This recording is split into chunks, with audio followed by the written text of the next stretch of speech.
Daughter Niharika మరోసారి తన వ్యాఖ్యలతో వార్తలలో నిలిచారు. విడాకులు తీసుకున్న తర్వాత రీఎంట్రీ ఇవ్వడానికి సిద్ధమవుతున్నారు.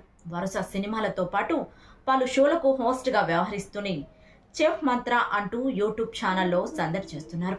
నిహారిక ప్రస్తుతం సాగు అనే సినిమాకు ప్రెజెంటర్గా పనిచేస్తుంది. ఈ సినిమా నేరుగా ఓటీటీలో విడుదల కానుంది. ఈ క్రమంలో సాగు సినిమా ప్రమోషన్లో పాల్గొన్న నిహారిక రెండో పెళ్లి పిల్లల గురించి ఆసక్తికరమైన వ్యాఖ్యలు చేశారు.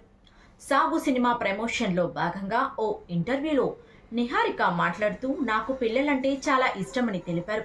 దీంతో సదరు యాంకర్ మిమ్మల్ని మళ్లీ పెళ్లి కూతురుగా చూడవచ్చా అని నిహారికను ప్రశ్నించగా, అమ్మో అది తెలియదు కానీ పిల్లలు మాత్రం కావాలనిపిస్తుంది అనేశారు. పిల్లలు కావాలనుకుంటున్నాను కాబట్టి పెళ్లి చేసుకోవాలి, అది ఇప్పుడే చెప్పలేను అంటూ రెండో పెళ్లిపై పరోక్షంగా స్పందించారు. పిల్లల గురించే కాదు, ప్రేమపై కూడా నాకు ఎలాంటి నెగిటివ్ ఫీలింగ్ లేదని చెప్పుకొచ్చారు. దీంతో నిహారిక రెండో పెళ్లికి సిద్ధమవుతుందంటూ నెటిజన్లు కామెంట్లు చేస్తున్నారు. ఇక ఇటీవలే నిహారిక బాబాయ్ పార్టీకి మద్దతుగా కూడా కొన్ని వ్యాఖ్యలు చేశారు.